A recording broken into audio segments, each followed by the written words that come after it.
मौला हुसैन कौन है? सुभान अल्लाह, सुभान अल्लाह। मिशकात शरीफ की हदीस है, मिशकात बाबुल फजाइल। मौला हुसैन की विलादत का वक्त आता है।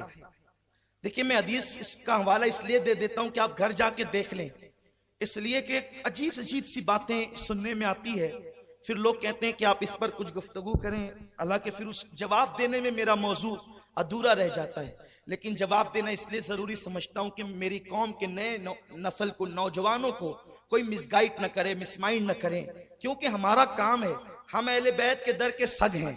और सग कहना भी बहुत बड़ी बात मैं समझता हूं, उनके सगों के सग हैं। मेरी तमन्ना तो यह है कि हुसैन की चौखट पे रहने वाले किसी कुत्ते का नाम अमीन होता, तो हुसैन उस कुत्ते को अमीन कह के पुकारते, तो इसी बहाने उनकी जबान पे मेरा नाम आ जाता। हमारी तमन्ना तो ये, हम वो लोग हैं, हम वो लोग हैं, हमें कोई डिग्री नहीं है हमारे पास एक डिग्री है जिसे इश्क अहले बैत और इश्क नबी कहते हैं। और खुदा की कसम यही दाग लेकर के जाना चाहते हैं, लहद में इश्क रुखे शाह का दाग लेके चले, अंधेरी रात सुनी थी चिराग लेके चले, जना बनेगी मुहिब्बान चार यार की कब, जो अपने सीनों में ये चार बाग लेके चले। उम्मुल फजल बड़ी मशहूर रिवायत है, इससे एक मसला खस करना चाहता हूं। रोते हुए आई, हुजूर मैंने ऐसा ख्वाब देखा, बयान करने की हिम्मत नहीं, हुजूर ने मैं बयान करूं।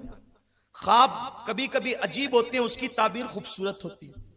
हुजूर मैंने ये देखा, अल्लाह आपको सलामत रखे, कि चची जो थी उम्मुल फजल, हज़रत अब्बास की बीवी, बहुत चाहती थी आका को, बहुत मोहब्बत करती थी, लेकिन चची होकर भी वो हुजूर को कहती थी ए भतीजे नहीं, जब तक ईमान न लाया तो भतीजा कहती थी, ईमान लाई तो या रसूल अल्लाह कहती थी। तो भाई भतीजे वो कहते हैं जो ईमान नहीं लाते, जो ईमान ले आते हैं, फिर वो चची भी होती है तो या रसूल अल्लाह कहती है, चचा भी होता है तो या रसूल अल्लाह कहता है, और भाई भी होता है अली की शक्ल में तो या रसूल अल्लाह कहता है। बात अदब की लोगों को सीखना चाहिए। बहरहाल मैं फिर वही बात आती है कि बादब्बा नसीब जिनके होते हैं वही अदब वाले होते हैं। हुजूर मैंने ख्वाब देखा, बहुत तकलीफ है मुझे इस ख्वाब से आका, कि आपका गोश्त का टुकड़ा काट लिया गया है और काट के मेरी झोली में डाला गया है। हुजूर ने मुस्कुरा के कहा चच्ची मुबारक, फातिमा के शिकम में जो बच्चा है ना, बस वो अनकरीब पैदा होने वाला है, और जब वो पैदा होगा तो वो सबसे पहले तेरी गोद में दिया जाएगा चच्ची, वो पहले तेरी गोद में दिया जाएगा, और उस बच्चे को मुझसे ऐसी निस्बत होगी कि वो मेरे जिस्म का टुकड़ा होगा, वो मेरे जिस्म का टुकड़ा होगा। कल की तकरीर में मैंने कहा था कि मैं हुसैन को अर्श नहीं कहता, क्योंकि मेरा दिल नहीं भरता। मैं मौला हुसैन को अर्श के बराबर नहीं मानता, क्योंकि मेरा दिल नहीं भरता। क्यों? वो अर्श से बहुत आला है जिसे हुसैन कहते हैं। क्यों ऐसा है? इसलिए कि मेरे नबी के जिस्म का कोई टुकड़ा, गोश्त का कोई टुकड़ा या नाखून का कोई टुकड़ा या जिस्म का कोई टुकड़ा अर्श के बराबर नहीं, अर्श से बहुत आला है। क्यों? हुजूर के जिस्म से जो मिट्टी लग जाती है वो मिट्टी अर्श से आला होती है, तो नबी के जो जिस्म का हिस्सा है उसकी शान क्या होगी, उसका मुकाम क्या होगा? कहा चची उसको मुझसे वही निस्बत होगी जैसे गोश्त को जिस्म से होती है। उसके बाद बात आई गई, हो गई। हज़रत उम्मुल फज़ल को इंतजार था कब वो दिन आएगा। और मौला हुसैन की जो विलादत है, आप 6 महीने के हमल में पैदा हो गए। साहिब रौदतुश शुहदा लिखते हैं कि हजरत याहिया अलैहिस्सलाम और हजरत इमाम हुसैन, इन दोनों के अलावा कोई बच्चा 6 महीने का मां के शिकम से पैदा नहीं हुआ। या 7 महीने का बच्चा जीता है या 9 महीने का बच्चा जीता है, उससे पहले बच्चा पैदा होगा तो वो मर जाएगा। लेकिन हुसैन ऐसा बेमिसाल है कि जो मां के शिकम में सिर्फ 6 महीने रहा और हयात ऐसा रहा कि दुनिया को हयात अता कर दी, दीन को हयात अता कर दी। बहरहाल फजर की नमाज हुजूर ने पढ़ाई, 4 या 5 शाबान थी, 4 या 5 शाबान थी। आकाए करीम सल्लल्लाहु अलैहि वसल्लम ने फजर पढ़ाई और कहा अली चलो, तवज्जे, अली चलो, अली चलो। हुजूर कहाँ? फातिमा के हुजरे में। मौला हुजूर के साथ हुए, किसी को कुछ नहीं कहा और फरमाया अली दरवाजे पे रुको। अली दरवाजे पे रुके, हुजूर अंदर गए तो खुशखबरी मिली कि बेटा पैदा हुआ है, दूसरा भी। सरकार ने कहा कि लाओ मेरे हाथ में दो। कौनैन को देने वाला दाता जिसके हाथ हमेशा ऐसे हैं, वो हुसैन को लेने के लिए यूं करता है, लाओ मेरे हाथ में दो। और गोया के रिसालत ने इमामत को अपने हाथ में लिया, आबरूए रिसालत ने आबरूए इमामत को अपने हाथ में लिया, सैयदुल अंबिया ने सैयदुल औलिया को अपने हाथ में लिया। ए दिल बगीर दामने सुल्तान औलिया, यानी हुसैन इब्ने अली जान औलिया, औलिया की जान अंबिया की जान के हाथों में है। और आकाए करीम अजान पढ़ते हैं, हुजूर ने जो अजानें पढ़ी है वो इन मौकों पे पढ़ी है।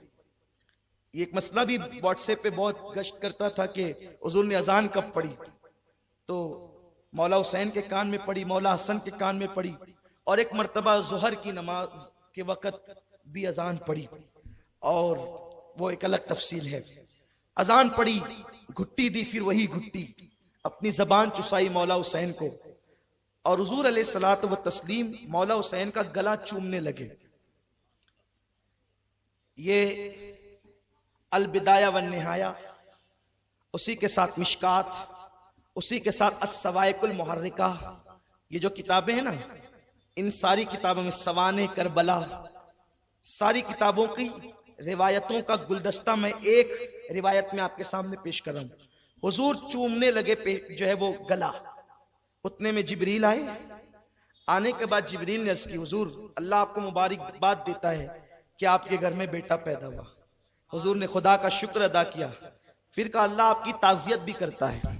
अब ये बात खास तौर पे सुनने की है, अल्लाह आपकी ताज़ियत भी करता है। हुजूर ने कहा जिब्रील खुशी का मौका है, मुबारकबाद तो समझ में आती है, ताज़ियत तो गम के मौके पे की जाती है, अल्लाह मेरी ताज़ियत क्यों करता है?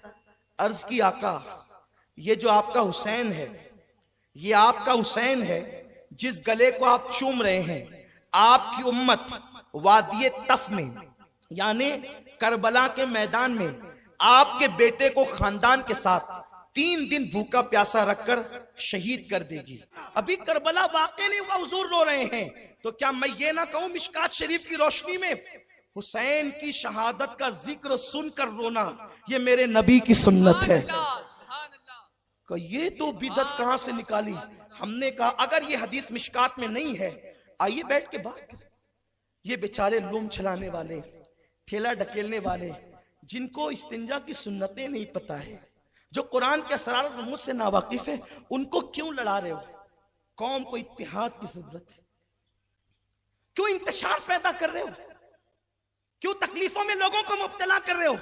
इस कौम का मईशत का मसला है, माश का मसला है। दुनिया की इस्लाम बातिल ताकतें इस्लाम को मिटा देना चाहती है, इस्लाम दुश्मन ताकतें इस्लाम को मिटा देना चाहती है।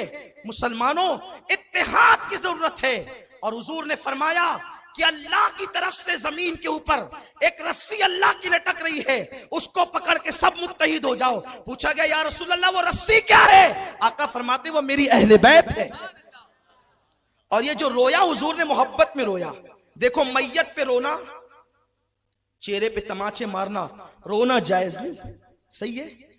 हुजूर के बेटे हजरत इब्राहिम का विसाल हुआ, हुजूर बच्चे को कब हाथ में लेकर कब्रिस्तान की तरफ बढ़े, जब आंखों में आंसू थे, टप टप आंसू बह रहे थे। सहाबा को ताज्जुब हुआ, हुजूर आप सबको कहते हैं कि मैयतों पे वहवेला न करो, चीखा न करो, पुकार न करो, नोहा न करो, मातम न करो। हुजूर आपके बेटे के विसाल हुआ, आप भी रोते हैं। हुजूर ने फरमाया इस तरह का रोना, इस तरह का कि बेसाख्ता आंसू निकल पड़े, ये तो मोहब्बत की अलामत है। लोग कह रहे हैं हम भी तो हजरत हुसैन से मोहब्बत करते हैं। हम कहते हैं मोहब्बत रुलाती है ना, मोहब्बत रुलाती है, मोहब्बत बार बार जिक्र करने पे मजबूर करती है। मैं अभी तक समझ नहीं सका किस मोहब्बत की आप बात कर रहे हैं, किस मोहब्बत की कि आपने मुहर्रम का जिक्र छेड़ रखा है और उस पर आप लोगों का मजाक उड़ा रहे, लोगों को हंसा रहे लतीफे बोल करके। सोचो तो सही, ये मोहब्बत नहीं है। इसलिए कि मेरे अजीज, लड्डू लड्डू कहने से मुंह मीठा नहीं होता। मोहब्बत तो रुलाती है, मोहब्बत तो बेचैन करती है, मोहब्बत तो तड़पाती है, मोहब्बत तो रातों को जगाती है। और आका से पूछा गया हुजूर मोहब्बत क्या है? आका फरमाते हैं जिसको जिससे मोहब्बत होती है वो उसका जिक्र बार बार करता है, बार बार करता है। ये देखो ये दीवाने हैं, हर साल सुनते हैं, बढ़ते ही जा रहे हैं, आते ही जा रहे हैं, जिक्र करते ही जा रहे हैं। शरबत पिला करके कभी मोहब्बत का इजहार करते हैं, न्यास तकसीम करके कभी मोहब्बत का इजहार करते हैं। अल्लाह अकबर।